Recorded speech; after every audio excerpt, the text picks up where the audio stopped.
Muy bien, señores, pues por problemas técnicos pues vamos a tener que hacer este pequeño video con respecto a la unidad 1. Y voy a avanzar hasta donde deberíamos haber llegado, donde estoy con los otros grupos, pues para que tengamos los mismos conocimientos, los mismos conceptos y podamos hacer la pequeña actividad que también le tengo dejado a ellos y sea parejo para todos. Bueno, lo que vamos a estar trabajando ahorita es lo que viene siendo unidad 1, vectores. Vamos a trabajar en particular vectores en el plano. ¿Esto qué significa? Que vamos a estar en lo que viene siendo R2. ¿Ok? En R2 vamos a comenzar a trabajar. Ahora, cuando nosotros estamos queriendo trabajar un vector en el plano, es porque quiero tener algo llamado primero y conocido como segmento dirigido. Bueno, ¿qué es un segmento dirigido para empezar? Bueno, tengo dos puntos que voy a tener en el plano, los cuales al momento de unirlos voy a llamarlo P y voy a llamarlo Q. ¿Ok? Que cuando yo los uno, genero mi segmento. Este es mi segmento PQ. Ahí está. ¿Ok? Pero, digamos que estoy diciendo que va de P a Q. ¿Existiría un caso diferente a este? Sí, puedo tener los mismos puntos P y el mismo punto Q y tenerlo en este sentido. Entonces, este sería el segmento QP, que si se dan cuenta es lo mismo, solamente que en sentido contrario. Ok, digamos que aquí este va hacia arriba, mientras que este va hacia abajo. Están en la misma dirección, pero en diferente sentido. Ok, bien. De igual manera, resulta que así como puedo tener estos segmentos dirigidos en esta forma, puedo tener segmentos dirigidos que sean muchos en el mismo sentido, con la misma dirección y la misma longitud del segmento. ¿Ok? A esto le vamos a llamar segmentos dirigidos equivalentes. Segmentos dirigidos equivalentes. ¿Y qué significa? Que son el mismo segmento, pero en diferente lugar. ¿Ok? Ahora, esto conlleva a que dos cosas importantes que tienen un segmento particular, un segmento dirigido, es que tienen algo llamado punto inicial y punto final. ¿Ok? Sé dónde empieza, sé dónde acaba. ¿Ok? Y pues esto conlleva a que nosotros tengamos algo llamado lo que es la definición geométrica de un vector. Y la pregunta, ¿cuál sería la definición geométrica del vector? Pues bueno, pues es el conjunto de todos los segmentos dirigidos, ¿ok?, equivalentes a uno en particular que voy a llamar vector. ¿Ok? Por ejemplo, este es el segmento dirigido particular. Todos los demás son equivalentes.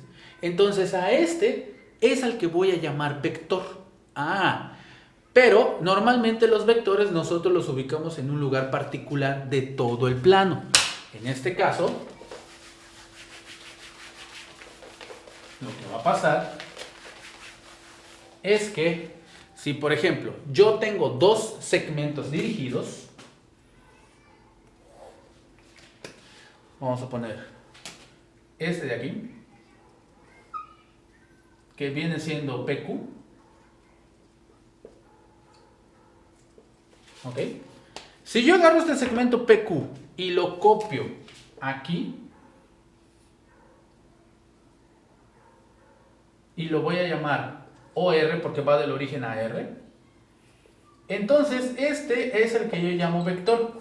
Normalmente los vectores tienen que partir de un punto particular. ¿Por qué? Porque si yo lo digo como vectores equivalentes, cualquiera podría yo llamar vector. De hecho, cualquiera de aquí es un vector. Pero si yo tengo dos vectores equivalentes y uno de ellos lo puedo fotocopiar en lo que viene siendo el origen, este vendría siendo literalmente mi vector principal, el vector del cual se generan todos los equivalentes. Ahora, comúnmente, cuando hacemos esto es porque también tenemos lo que viene siendo la definición algebraica del vector. Y la definición algebraica del vector es cuando yo lo quiero nombrar como un conjunto de puntos en el plano cartesiano, o sea, es un solo punto. El vector con elementos o componentes AB, o sea, esto es X y esto es Y. Se le llaman componentes. Entonces aquí viene algo, por ejemplo, de la física. La física normalmente pues trabaja la matemática. Los vectores son parte de física. Ustedes, cuando llevaron física en la preparatoria, tuvieron que haber visto esto. Y algunos a lo mejor por allá tuvieron problemas con el maestro de física. Es que no le entendía, es que nada más me dejaba los ejercicios, es que me decía esto ya lo viste en matemáticas. Pero bueno, brincar de matemáticas a física no es del todo complejo. Nada más es ver qué necesito, cómo lo voy a nombrar y para qué me va a servir. Ahora, fíjense bien de algo. En el plano cartesiano, que se trabaja en geometría analítica, pues tú ves puntos. Y si tú unes el origen al punto, tienes un segmento. Si tú le pones una flechita, entonces lo llamas segmento dirigido. Si tú entras a física, entonces le vas a llamar vector. Porque empieza a tener ciertas características que en geometría analítica nosotros trabajamos, pero que le damos otro nombre en lo que viene siendo física. Ahora, cuando se trabajaba física, una de las pequeñas, digamos que contrariedades que hubieron es, primero, que era una magnitud escalar y que era una magnitud física. O sea, que era una magnitud vectorial o vector. Y uno quedaba así de, ay, güey, masa es escalar. Peso es vectorial. Gravedad es vectorial. Tiempo es escalar. ¿Ok? Ahora, ¿qué ocurre? Resulta que cuando nosotros estamos trabajando magnitudes vectoriales es porque no es solamente un numerito. Ese numerito tiene algo, tiene una particularidad que lo diferencia de lo que vienen siendo los escalares. Bien, esa diferenciación que tiene es que, primero, tiene un par de elementos o componentes. Cuando trabajábamos física y los vectores en ella, nos hacían hacer algo llamado composición y descomposición vectorial. Cuando hablamos de componer vectorialmente es porque voy a utilizar estos dos para poder componerlo en uno solo, obtener un vector final y a partir de ahí sus características. Cuando hablo de descomposición es porque voy a tomar esas características muy generales y las voy a sacar en particulares, es decir, quiero saber cuál es el vector que es con este resultado y este otro resultado. Ok, eso más adelante lo vamos a ver. Pero les puedo nombrar con esta dirección y con esta magnitud. ¿Va? Esa es la composición y descomposición vectorial. Ahorita lo vamos a ver. ¿Ok? Ahora, esto son componentes en un plano cartesiano. Son las coordenadas X, Y. Pero nosotros lo vamos a llamar A, B. Porque nos va a servir más adelante. Ahora, estas coordenadas, cuando nosotros lo graficamos, ¿ok? Esto es X, esto es Y. Y aquí está A, B. ¿Ok? Aquí está el punto A, B. Entonces, cuando yo uno el origen con esto, entonces ya tengo mi vector B. Ahí está. Esa es la parte geométrica de esto, que va de aquí acá. ¿Ok? Y bueno, cosas que con la parte gráfica podemos hacer, pues bueno, la siguiente. Primero, lo que podemos hacer es calcular su magnitud.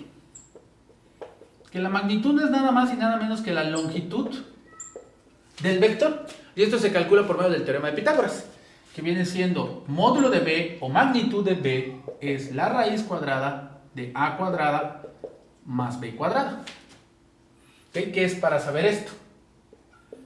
Es la hipotenusa del triángulo rectángulo. Ahora, ¿quiero saber la dirección? Pues la dirección es saber el ángulo de elevación que tiene. Y este ángulo de elevación, recuerden que se hacía por medio de la trigonometría, como tangente del ángulo que es cateto opuesto entre cateto adyacente. Pero esto es la tangente. Yo quiero el ángulo. Entonces el ángulo se calcula como tangente inversa de B sobre A. ¿Ok? Bien. Ahora, esto pues ya lo hicimos nosotros en geometría plana, lo hemos trabajado bastante. Para ello se utiliza la calculadora. Ahora, ¿qué pasa con respecto al ángulo? Ok, ¿cuál es la medida que normalmente se le da? Bueno, normalmente la medida que yo trabajo es lo que viene siendo en ángulos, en radianes. Sí puede ser dado también en lo que viene siendo pues en los grados. Los grados se trabajan comúnmente porque pues son los más sencillos, no es lo que la calculadora científica me da. Pero también podemos trabajar los pi radianes, que sería como la unidad de medida pues convencional para estos casos. Ahora, hay que tener mucho cuidado. ¿Por qué? Porque normalmente el ángulo lo medimos, recuerden, de derecha a izquierda en sentido antihorario para que sea considerado un ángulo positivo. Cuando son en sentido horario son ángulos negativos y depende del cuadrante donde esté el vector, es el ángulo que nosotros vamos a tener. Es lo que tenemos que cuidar al momento de estar trabajando con los vectores. Por ejemplo, aquí voy a hacer la gran nota de esta parte. Cuando yo voy a trabajar los vectores, pues bueno, ahí lo que yo tengo que tener presente es primero en qué cuadrante estamos. Cuadrante 1, cuadrante 2, cuadrante 3, cuadrante 4. ¿Ok? Si mi vector está en el primer cuadrante, pues genial, porque mi ángulo va a ser positivo. Va a ser entre 0 y pi medios o 0 y 90 grados. La tangente inversa me lo va a regresar bien.